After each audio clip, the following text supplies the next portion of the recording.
Well, welcome to this this great evening, this coming out party, the publishing party of this new book. It's a great book. And welcome to the Cathedral St. John the Divine, part of our faith tradition, part of every one of the major faith traditions in Western civilization and Mid-Eastern civilization, has to do with being people of the land. And we all share a common interest in Palestine. And we've been fighting over it culturally and racially, politically, for how many thousands of years? I think the negative side is to say Israel, Palestine is an intractable problem. It's a Gordian knot that will never be untied. And that may be true for all we know, but I don't think that lessens our responsibility to keep going at it. You keep talking about peace. You keep talking about what it means to be a person of goodwill with a neighbor whom you may not like and you may not want to live next door to, but you keep talking. Silence is deadly. So I am grateful for the contribution that Rashid Khalidi has made in this book to keep the conversation going. So it's good to have you. Dr. Rashidi, welcome. Khalidi, welcome.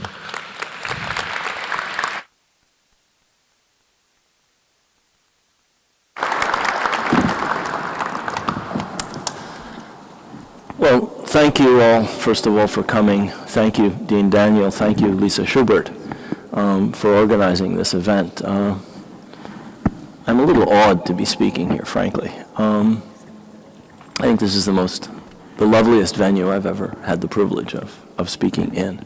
The title and the subtitle of my book, I think, give a good sense of its main arguments. It's entitled The 100 Years' War on Palestine, A History of Settler Colonialism and Resistance. Now, I did not write this book for academics or for scholars or for students of the Middle East, though I hope they read it. I wrote it essentially for the general reader, especially for the American general reader, who often has a limited grasp of the realities of Palestine, if not a completely false understanding.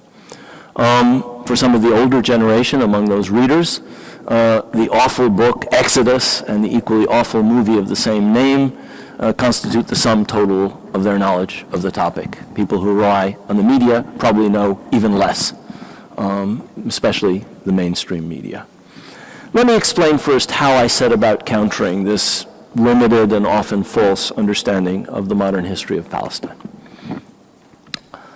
I do so in this book first by describing that the conflict in Palestine is not the way it's commonly depicted, either as a tragic struggle between two national movements over the same land, or even more falsely, as an attempt by anti-Semitic Arabs to foil the just struggle of the Jewish people to establish their own state in their ancestral homeland. Against these largely false interpretations of the history of Palestine, I set the following argument: that what has happened in Palestine over more than a century must be understood as a war waged on the people of Palestine to establish a settler colonial project in their midst. This war was launched not just by the Zionist movement, but by different great powers. Great Britain from 1917 to 1947, the United States and the Soviet Union in 1947 and 1948, Britain and France in the 50s and 60s, and the United States since then. They have been partners in this war. These powers at different times endorsed, supported, and sometimes themselves waged this war on the Palestinians. Now, one of the things I point out in this book is that Palestine is by no means a unique case. There have been many wars to impose a settler colonial project on an indigenous population. The examples start right here where we're standing in Manhattan. They include the United States, they include Australia, they include Algeria, Kenya, South Africa, and many other places. One of the several peculiar aspects of this war against the Palestinians was that the settlers did not come from the metropole. They were not British subjects from Britain. They were not French people from France, as was the case in Algeria. They were not British, as was the case in North America or in Kenya. Instead, the Zionist movement drew its settlers mainly from the persecuted Jewish populations of Eastern and Central Europe. In this respect, it was unique. Also, unlike most other settler projects, the Zionist movement wanted its independent sovereign state. That's clear from Theodor Herzl's 1896 book, Der Judenstaat, in which he talked about an exclusively Jewish state. In other words, Zionism was a nascent national movement in the modern sense at the same time that it was a self-described settler colonial project. Additionally, as we all know, there was an ancient biblical connection between Judaism and Palestine, which meant that Zionism could plausibly claim that it was reviving Jewish sovereignty rather than establishing an entirely new entity. So I suggest in this book that for all the similarities, Zionism and Palestine constitute a unique case of settler colonialism. This colonial movement, the Zionist movement, which aimed to found a new national entity in Palestine, and has succeeded in doing so, was in some sense independent of its great power patrons. It needed those patrons, but these were not French people from France or English people from England. This was a separate and independent movement. This was a great strength of the Zionist movement and made it, as I've argued, quite different from any other settler colonial project. But a settler colonial project it always was. Indeed, for decades, from the time of Herzl until the 1940s, the Zionist movement openly and proudly described itself as colonial in nature. The first settlements, the first dozens of settlements, were established by the Jewish colonization agency. That was the name that was given to the most important financial instrument of the establishment of these colonies. And the word was not considered shameful or something to be embarrassed of back in the 20s or the 30s or the 40s. It was only after World War II that there was a change, after colonialism went out of fashion in the global era of decolonization, and also after the outbreak of a bitter conflict between Britain and the Zionist movement, when the British curbed their commitments to Zionism before and during World War I. In this book, I've tried to make this largely unknown story accessible to American readers, and I try and do this by telling stories of individual Palestinians, people who played different roles at various stages of their country's history.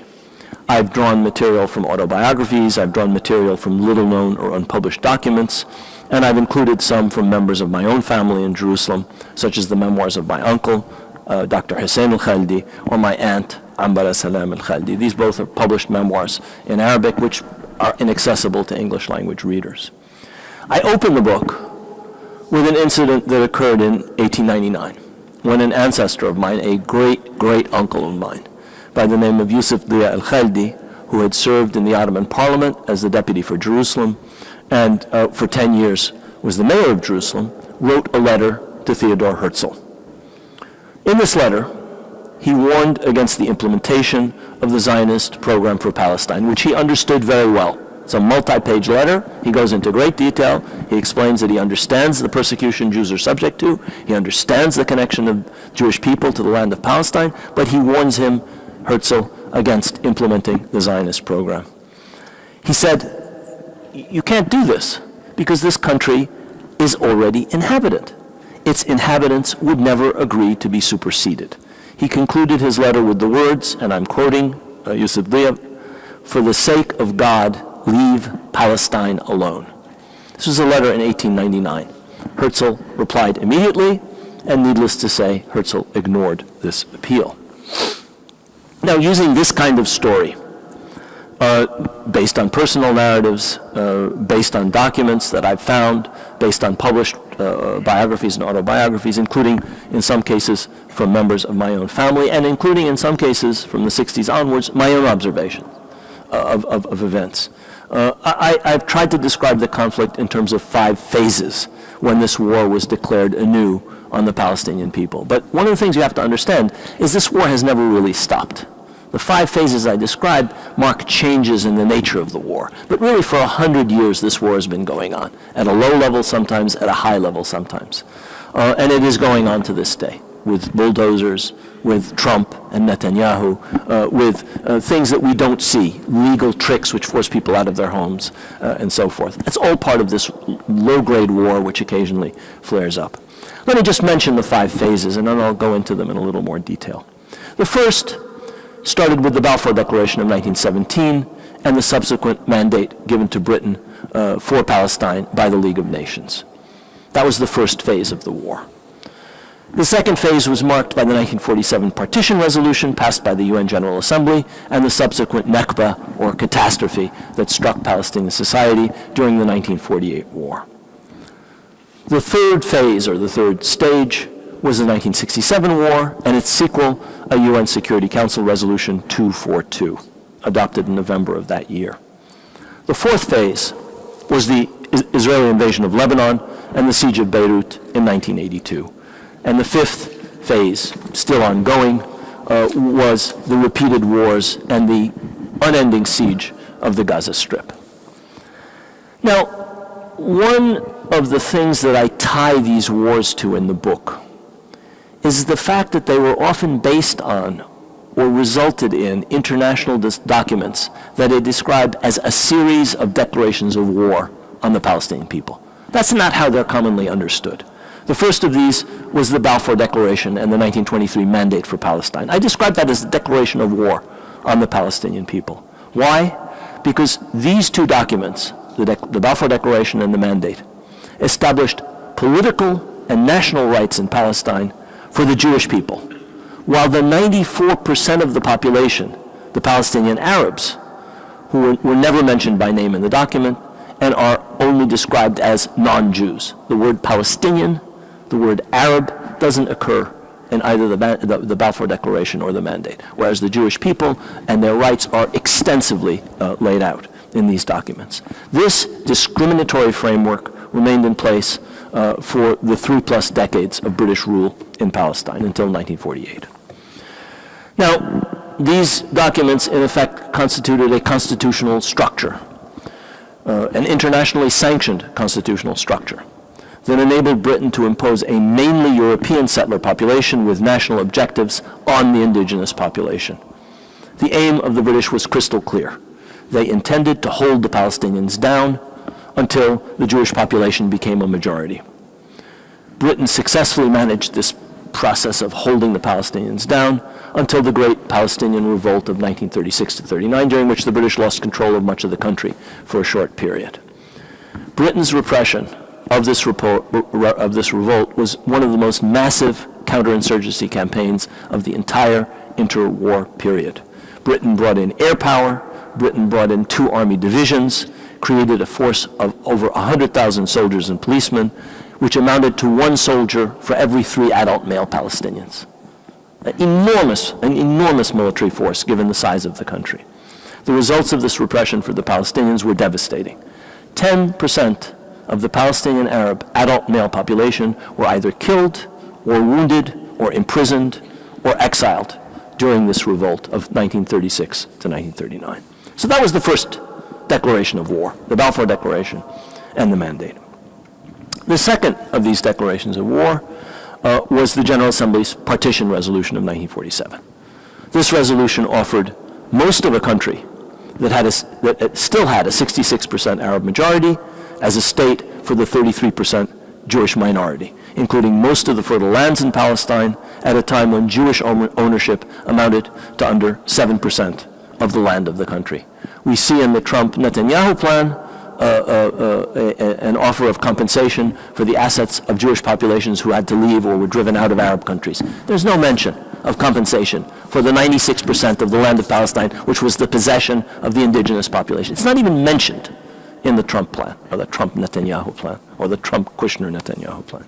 Call it what you will. Very soon after the resolution was passed, war followed. Even before the British left in May 1948, even before Israel was declared, the independence of the State of Israel was declared, even before the Arab armies entered Palestine in May 1948, over 300,000 Palestinians had been driven from their homes or had fled in terror in the face of a Zionist offensive that conquered the Arab part of Haifa, the Arab part of Jaffa, and the Arab parts of West Jerusalem, as well as scores of towns and villages. The Israeli army then successfully waged the subsequent phase of the war against four much weaker Arab armies with the diplomatic and military support of both the U.S. and the USSR. By the end of the war, Israel had conquered 78% of the entire country. So that was the second declaration of war. Partition resolution was not a impartial, objective international document. The partition resolution was the basis for a war which devastated Palestinian society, ended up over a majority of which ended up as refugees. The third declaration of war came in 1967. This war produced a document that established the international parameters for dealing with Palestine. This was UN Security Council Resolution 242 of November 1967. Once again, as in 1917, the Palestine issue was reduced to an insignificant level. Once again, the Palestinian people were not even mentioned by name. Palestinians don't exist in 242. The Palestine question doesn't exist in 242. 242 treats the entire conflict as a state-to-state conflict between Israel and Arab countries. Instead, the resolution speaks of, quote, a just solution of the refugee problem. That's the entire reference to the Palestinians. And even in that, UN Security Council Resolution 242 did not even deign to mention which refugee problem it was referring to. The refugee problem is what the resolution says. As with the Balfour Declaration in 1917, in 1967, Security Council Resolution 242 simply erased the Palestinians and treated them as if they did not exist as a political or national entity. This document has become the basis of the management of the conflict in the Middle East in favor of Israel for the past half-century. I do not use the term peacemaking for 242 because it did not produce peace. There's still a conflict 53 years later. Indeed, it was not meant to produce peace by its drafters, any more than is the Trump-Netanyahu plan that was released yesterday intended to bring peace. They have entirely different objectives. Both the Balfour Declaration and UN Security Council Resolution 242 served an essential purpose of the Zionist movement. This was to obliterate international mention of the presence of the indigenous Palestinian Arab population of the country. In its place, there was to be only a state of Israel and an Israeli people. The book shows how, since Herzl, this erasure has been a constant objective of the Zionist movement and then of the State of Israel and its supporters. Now, one of the things I point out in the book is that contrary to some narratives which reduce this to a conflict between Arabs and Jews or Palestinians and Israelis, it's important to note that all of these declarations of war were issued by the great powers and by international instances like the League of Nations or the General Assembly and Security Council of the UN, even if the wars on Palestine and the Palestinians were waged by different military forces. These include British troops, these included Zionist militias before 1948, later on the Israeli army, two major Arab armies, the Syrian, the Lebanese, three major Arab armies, the Syrian, the Lebanese, and the Jordanian, and finally Lebanese militias. So the war was waged by different parties, but the declarations were made by international bodies. So, to continue talking about the 1967 war, we now have both official American documents and Israeli accounts, which show clearly that the 1967 war was grounded in, was based on American-Israeli collusion, whereby with President Johnson's assent, in May 1967, Defense Secretary Robert McNamara gave the chief of Israel's Mossad intelligence agency a green light for Israel's preemptive attack of June 1967. This was collusion. This was naked collusion, and it's available in Foreign Relations of the United States, the official documentary record of the U.S. government, and in accounts by Israeli participants in these decisions. So that was the third declaration of war, 1967. The fourth declaration of war took place in 1982. Here again, the war was preceded by U.S.-Israeli collusion in the form of a clear green light that was provided to Israeli Defense Minister Ariel Sharon by Secretary of State Alexander Haig during a meeting in May 1982, a few weeks before the war was launched. This was the first war since 1948 that was directed primarily against the Palestinians rather than involving mainly Arab states, as was the case in 56, 67, and 73. This was an Israeli-Palestinian war. But the Americans were also involved, as I argue in the book. In this chapter of the book, as in the 67 chapter, I rely on documents and memoirs, U.S. government documents, memoirs of people who were involved, President Johnson's memoirs, but also on my own personal recollections. I was in the visitors' gallery of the Security Council, which is where my father worked as a member of the UN Secretariat, at the time of the ceasefire call, one of the ceasefire resolutions passed at the end of the 67 war, and I describe what happened. I lived later on in Beirut during the siege of that city in 1982.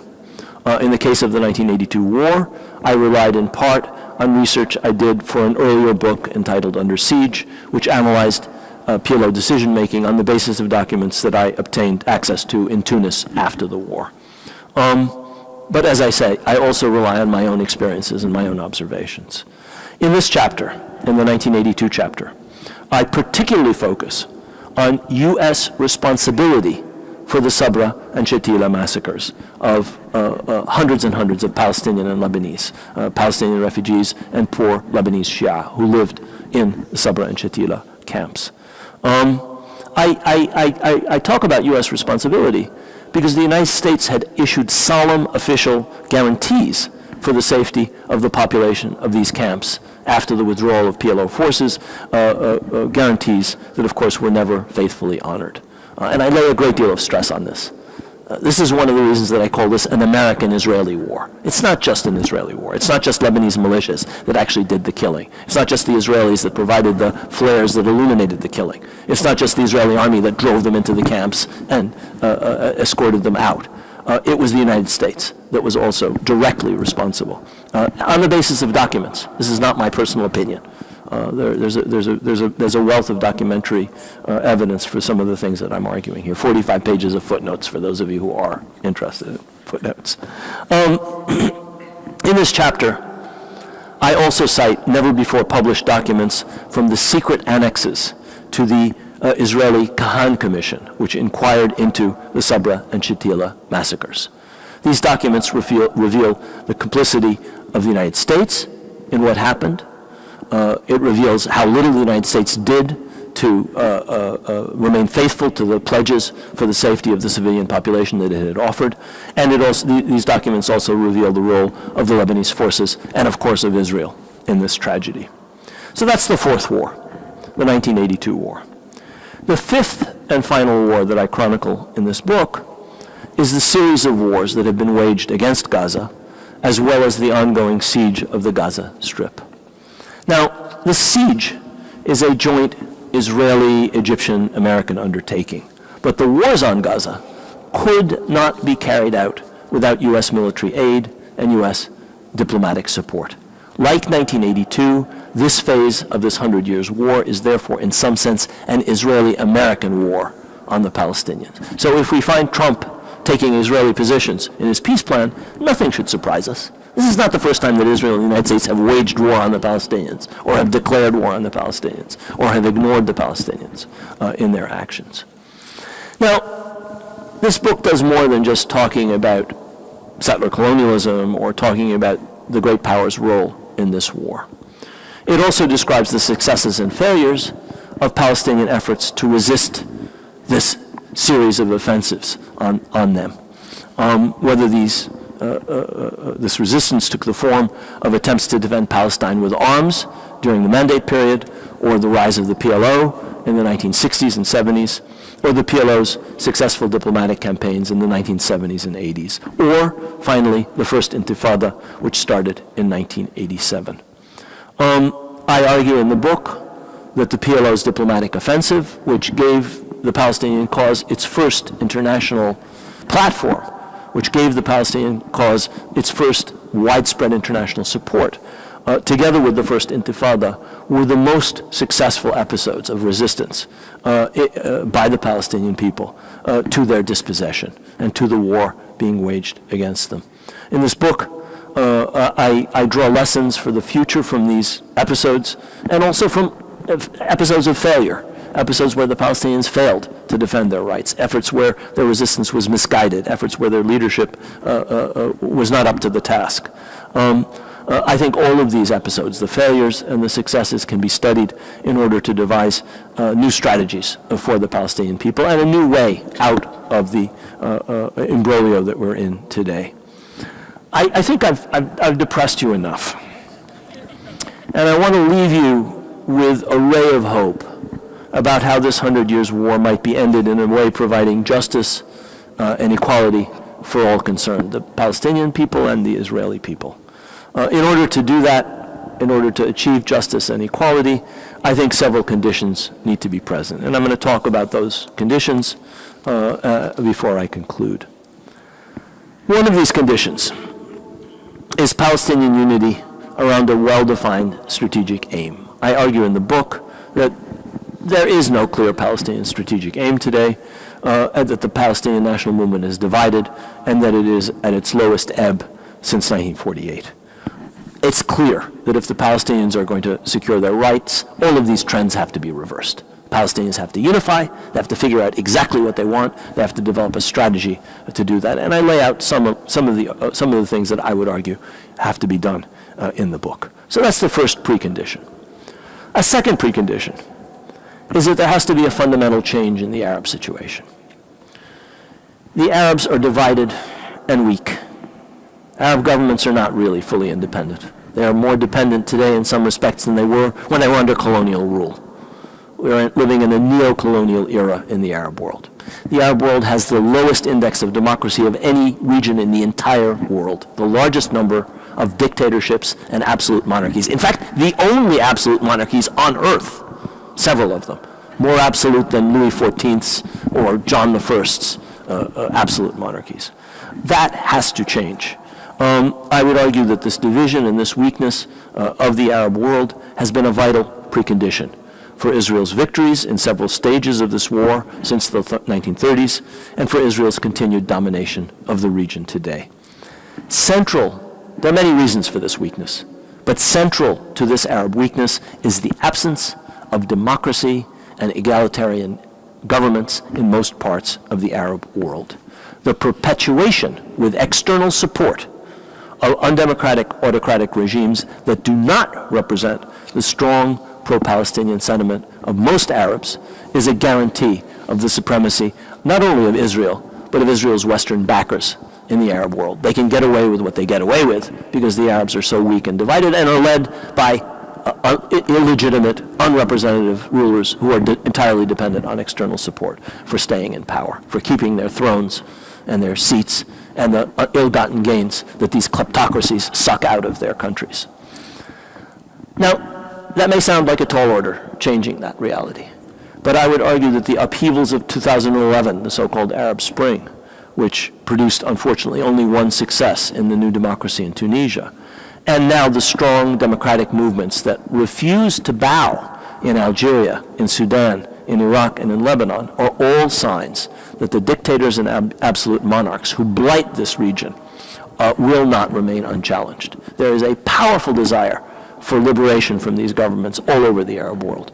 I'm not suggesting that that will change things immediately, but I think that you cannot hold that current down indefinitely. So that's the second precondition, positive change in the Arab world away from dictatorship and absolute monarchy. Finally, there are going to have to be some essential changes in this country and in Europe. These are the essential backers of the colonial settler war on Palestine that is grinding on today, house by house, settlement by settlement, excavation by excavation in Jerusalem, in the West Bank, in the Gaza Strip, in other parts of Palestine, in a variety of different forms. Without that backing, that project could not continue. The money comes from here, the arms come from here, the diplomatic support comes from here, the trade is with here, the investment is from here. This entire project is, for all its power, for all its independence, is dependent on the support of this metropole, the Euro-American metropole, like any colonial settler project. And I think that here, in the United States and Europe, there's actually some good news. As the so-called peace plan, I refuse to call it a peace plan, that was released yesterday shows, we're now facing the most anti-Palestinian administration in U.S. history, which is saying something, given some of its predecessors. Together with its allies in the Netanyahu government and in the Israel lobby, it has launched a fierce campaign, not only in Palestine, but also here in this country and in Europe, against the movements that are working for Palestinian rights, like the BDS movement, like Students for Justice in Palestine, like movements all across Europe and on American campuses. This campaign involves heavy-handed legal means, restrictions on academic freedom and freedom of speech, vast amounts of money, and insidious propaganda that slanderously paints almost any criticism of Israel as anti-Semitic. That's actually a gesture of desperation. When you have no arguments and you have to slander your opponent as anti-Semitic, it means you're really down to your last argument. It's the argument of scoundrels to make these accusations against people who are simply arguing for Palestinian human and political and national rights.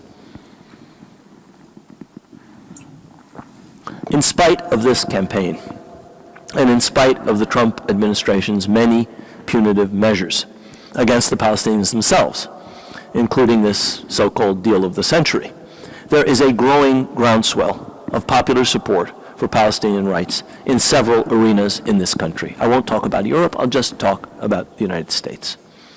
I'll talk about a few of them. One of them is what's happening on U.S. campuses, including the campus right down the street. When I was a student at Yale in the late 1960s, a long time ago, Golda Meir visited the law school. She was met by hundreds of delirious supporters, hundreds, maybe 1,000. They packed the law school auditorium, they were outside. Hundreds in favor, there were 4 of us protesting against Golda's visit. I think that was an accurate reflection of where things stood back in the late 1960s. Things have changed. I could give you multiple examples. One example is the passing of pro-BDS student resolutions at Barnard College, at Brown University, and at universities all over the United States. There are many other examples.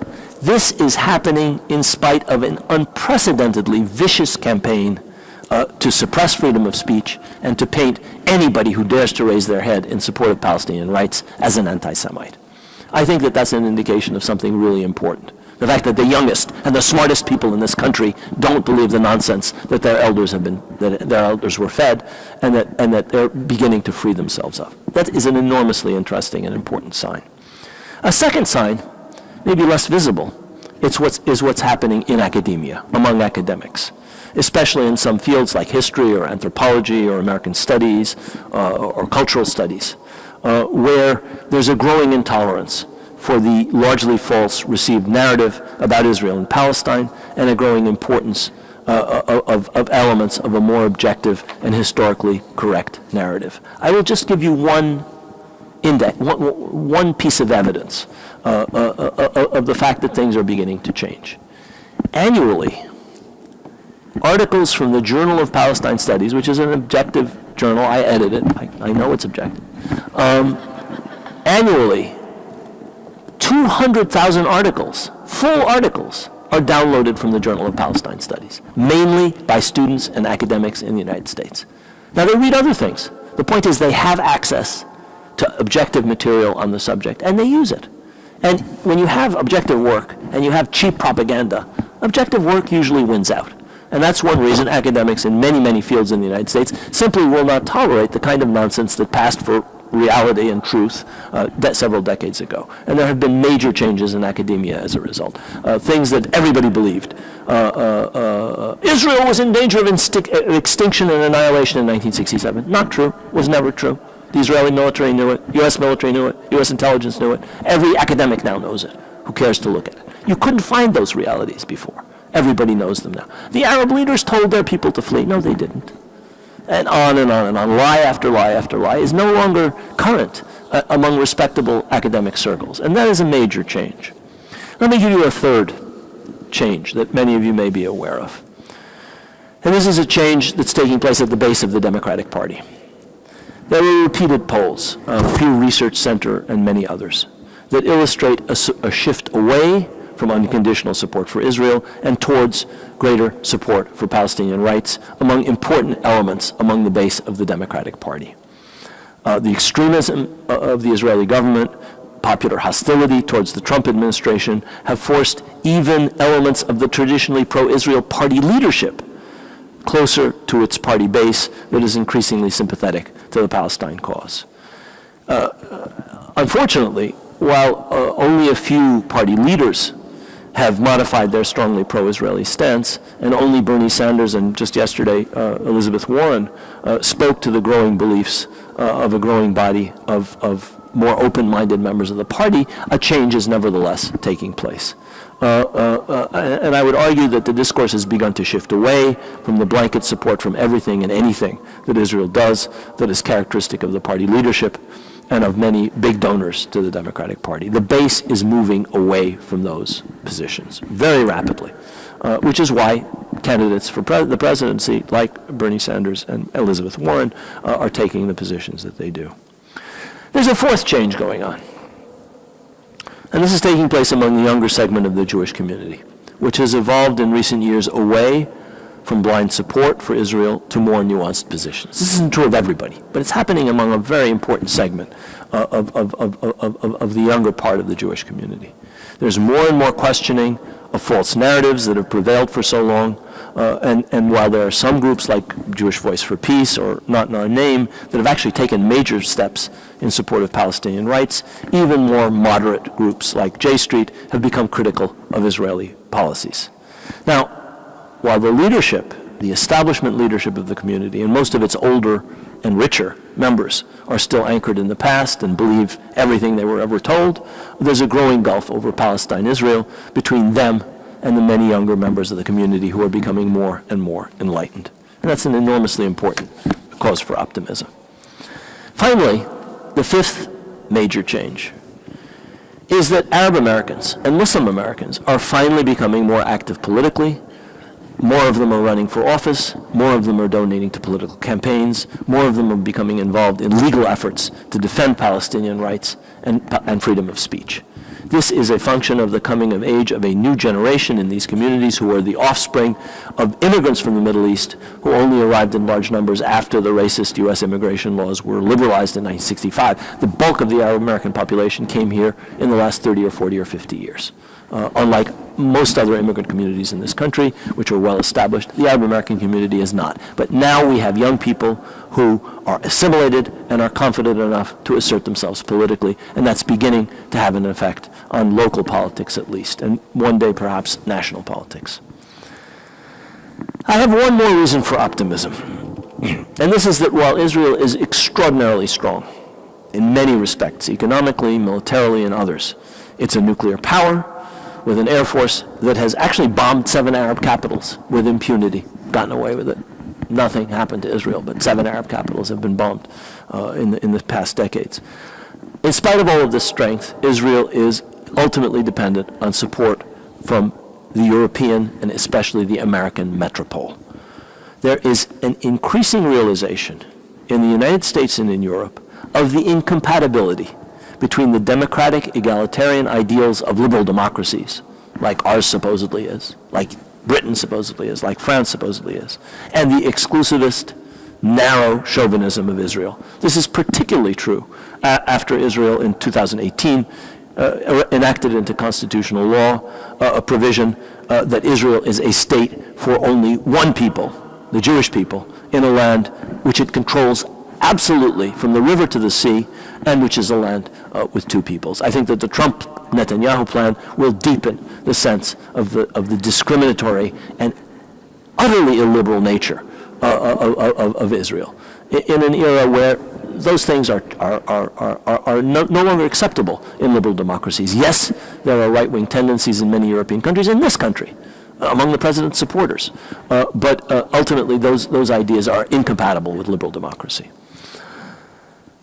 We're still far away, I think, from these things changing. But I think we can step back and see that really, historically, there have only been three possible solutions for cases of settler colonialism. Either the expulsion or extermination of the indigenous population, which happened in some cases, but which is unthinkable in the 21st century, or the equally unthinkable expulsion of the settlers, which happened in Algeria, but which is equally unthinkable in the 21st century, or finally, finding some form of coexistence based on justice and equality of rights without oppression and discrimination of one people by another. Obviously, that's an ideal solution that's not on the horizon. But I think that there are straws in the wind. I've pointed to some of them that indicate that we may be going towards a better future. Whether these are insistent demands for democratic change in the Arab world, whether this is the growth of global sympathy for Palestinian rights, or whether this is the rise of new global powers combined with the slow diminution of the role of the United States in the Middle East. Whether these or other changes take place, in the end, a 19th century colonial project cannot persist in the 21st century. It's marching against the tide of history. There can be no lasting peace or security for either the Palestinian or the Israeli peoples as long as one people oppresses another with the support of outside powers. Only a peace based on justice and complete absolute equality of rights, personal, human, and national rights, can bring this 100 years war to an end and can offer liberation from bondage that the Palestinian people deserve. Thank you very much. I would be happy to take some questions. I wondered, given the enormous disparity in power between Israel and the Palestinians, and given the Trump-Kushner-Netanyahu plan, which is already leading to annexation of a third of the West Bank, what do you think Palestinians in the occupied territories and Palestinian citizens of Israel can do on the ground, practically speaking? You mentioned BDS, which is an international effort, but what can Palestinians do now to resist? What weapons do they have at their disposal? Yeah. I mean, it's easy for me to sit here in New York and talk about what Palestinians there should do. They have a very much harder row to hoe in most ways than those of us who live in comfort outside. But one of the things that I argue in the book is that you have to have a unified strategy. You have to have a strategy that's global. You have to have a strategy to appeal to the Arab peoples over the heads of their governments. You have to have a strategy to appeal to the rest of the world. You have to have a strategy to appeal to Israelis. You have to show them that a future other than continued oppression of the Palestinian people is possible. And you have to be able to show that there's a cost to continued occupation and oppression.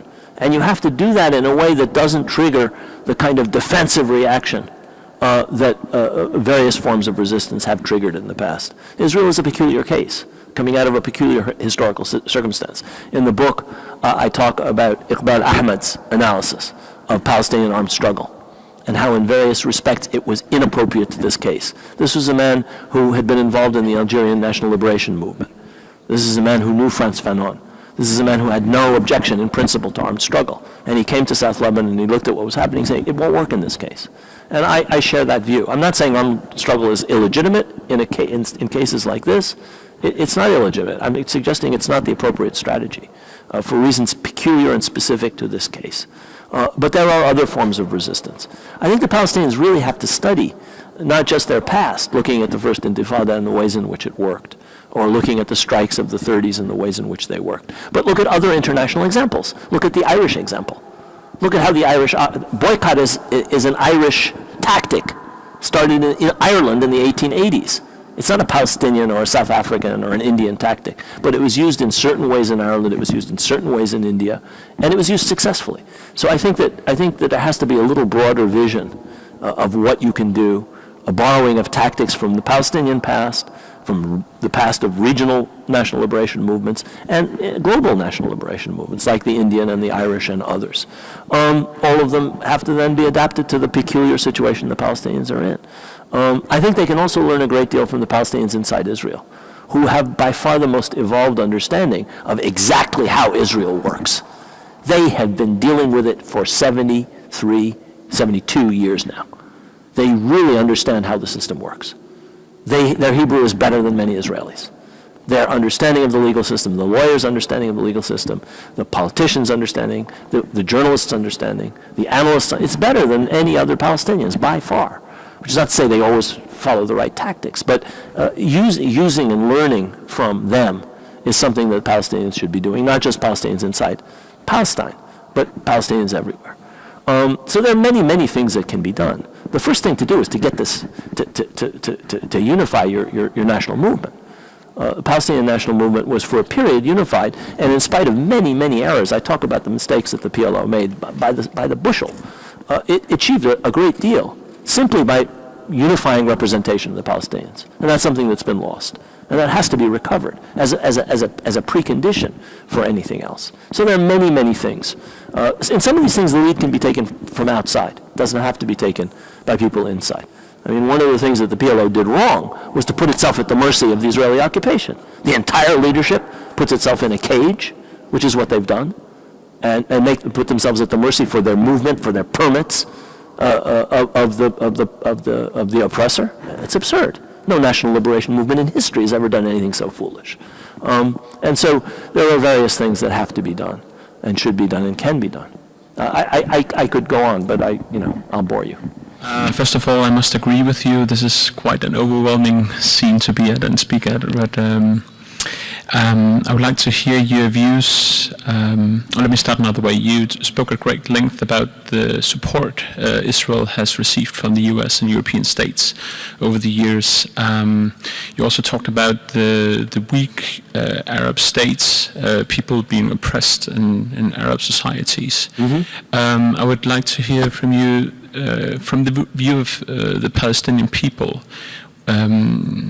which support from the Arab world is most important, and how has this changed over the years? So essentially, which Arab states are supporting the Palestinian cause, and which Arab states are supporting the Palestinian cause in a positive way and not just for their own benefits, right, whatever they might be. Thank you. That's a big question. And if you want me to answer it comprehensively, I'd have to go back over many decades. A couple of things. There was a poll that was done about a year ago by the Arab Center in Doha of, I think, 12,000 respondents in 11 Arab countries. And it showed that popular support for the Palestine cause is about as high as it's ever been. It hasn't really waned in most Arab countries, and they went across a range of Arab countries. But what you see is governments who do nothing about this, largely because they're unrepresentative, or because they're afraid of the United States. So one thing that has to happen, and which actually used to happen in the past, is that it has to be made clear to the United States that it cannot trample Palestinian rights and not pay some kind of cost in its relationship with the Arab world. When the United States supported Israel during the 1973 war, there was an oil embargo. When the United States supported Israel in the 1967 war, many Arab countries broke relations with the United States. Now, I'm no great fan of the regimes that did these things. I don't think they were necessarily leading the Arab world or the Palestinians in the right direction. But it was clear to American policymakers that however great their love for Israel and however great their desire for whether it's votes or campaign contributions or favorable media coverage, they could only go so far in derogating Palestinian rights and in unlimited support for Israel. Well, that's no longer the case. And that's partly or largely, I would argue, because of the situation in the Arab world. So I'm arguing that has got to change, and that's not in the hands of the Palestinians. They can do something that they did very well in the 1960s and the 1970s, when you had a lot of unrepresentative Arab governments, but Arab governments that were responsive to their own public opinion and to Palestinian public opinion, which is to talk over the heads of the governments to the Arab public. And that the PLO used to do, that this miserable leadership or these miserable leaderships have ceased to do. They're terrified of the Arab governments. They won't counter. They won't cross them. And you have to be able to do that. It's not an easy thing to do. The PLO paid dearly for its willingness to cross Arab regimes. Dozens and dozens of Palestinian leaders were assassinated by Israel. Many dozens were also assassinated by Arab regimes, in particular the Syrian regime, the Iraqi regime, the Libyan regime. So there's a cost to doing that. But I think the Palestinians have to be willing to pay a certain cost in their relations with some Arab governments to speak over the heads of these, especially the unrepresentative ones. You don't pay a cost when you talk to the Kuwaiti people. You talk through the Kuwaiti press. They have a free press. They have a parliament. They have political parties. Lebanon is the same. Tunisia is the same. But in the other countries, like Egypt or Saudi Arabia, there is a cost to be paid. And I think you have to be willing to pay that cost. And if you do, that public opinion that the polls tell us is supportive of the Palestinians can be actuated. And that, in turn, will make the United States realize that doing the kinds of things that it's doing is not cost-free. So that's a short answer to your question. U.S. policy in the Middle East is oriented toward opposing what some people call an axis of resistance that runs from Lebanon to Syria through Iraq to Iran, who are arrayed against U.S. domination of the region.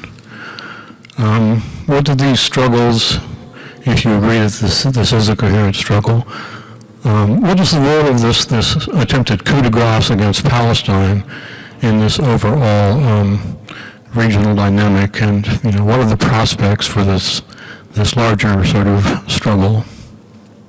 Well, a really important element in the way in which the United States approaches the Palestine issue is its ability to play on the fears of some Arab regimes, in particular some Gulf regimes of Iran. So this issue, this regional conflict between Iran and its allies and between Saudi Arabia and its allies is actually a major factor in the Palestine question, because it means that for a number of Arab countries, Iran is the primary consideration, and it has led these governments to move much, much closer to Israel. The security systems in several Arab Gulf countries are Israeli systems, run by Israelis. And probably controlled from Tel Aviv, from the Qadiyah, from the Defense Ministry, from the Israeli high-tech spy establishment. The air defense and anti-missile systems in several Gulf countries, which defend these countries against Iranian missiles, are Israeli. In many cases, they're American cutouts, so it says Raytheon on the box, but it's actually manufactured by Elbit or some Israeli company. And so this is a problem for the Palestinians, partly because this conflict actually has very little to do with Palestine. Whatever the Iranians say and whatever the Saudis say about Palestine, in many cases their concerns have to do with much more mundane, much more local issues. Regime survival, control of countries like Iraq, who will dominate Iraq, hegemony in the Gulf. And for them, all, I would argue, to a very large extent, Palestine is a fig leaf. That's maybe less the case for Hezbollah, which is actually face-to-face with Israel. But I think it's to a very large extent the case for the Syrian regime, and for that matter for the Iranian regime. And it's certainly the case for the Arab Gulf regimes. So in fact, this artificially manipulated, externally, in my view, stirred up conflict is a godsend to the United States. is a godsend to Israel. It's driven a lot of Arab Gulf countries much closer to Israel. It's put them, in my view, in a situation where they're almost independent in some respects on Israel as they are on the United States. And remember, these are not only countries that are dependent, these are regimes that are dependent on external support for their survival. We're not talking about Saudi Arabia, the country. We're talking about the ruling family of these countries. And these are ruling families. You know, you can read about the United Kingdom and the Duchy of Cornwall and the royal list and how much money the British monarchy takes from the British taxpayer. Well, we actually know those numbers. Do you know how much money is taken by the Saudi royal family from the Saudi government coffers? No. Nobody knows except them, or the Emirati royal family, or you could go on and on. You know about it in the Kuwaiti case because they have a parliament and a press. And so it's a monarchy. It has many aspects that I personally, as a Republican, small r, don't approve of, but at least they have some kind of oversight over what the royal family takes and gets and so on. That's not the case in these places. It's very much like England before you had any kind of parliamentary control over the purse, the public purse. The king took whatever he wanted. And that's exactly what happens in these countries. So these are kleptocracies, I would describe them as, which are entirely dependent on external support for continuing to rob the wealth of their countries. And they are very happy to have Israeli support, as well as American and European support. So I think this is a conundrum that goes beyond axis of resistance or the issues of the Arab Gulf. And it's a big problem as far as Palestine is concerned, in my view. You can ask me in class, Ryan, that's okay. Yes. Palestine is a state. It's recognized. It's an observer to the UN. 130 countries recognize it. How does that get truly when they talk about the establishment of having a two-state solution, there are two states. The other question I have is that annexation, my understanding is under international law illegal. Correct. How does that get implemented? All it will require is a U.S. administration which is willing to respect international law for every aspect, insofar as annexation and other illegal acts carried out in the past or to be carried out in the future by Israel, to become null and void. I mean, we have an administration which doesn't care about international law. The United States quite frequently flouts international law, it must be said. But in the past, it has at least paid lip service to international law, insofar as annexation, occupation, the law of occupation, and other things are concerned. This administration does not. All it will take is the election of an administration which respects international law for the rubber band to snap right back. And everything that Netanyahu is going to do on Saturday or whenever he annexes whatever he annexes will once again be exposed as completely unacceptable to everybody in the international community. So there is not now de facto a state of Palestine.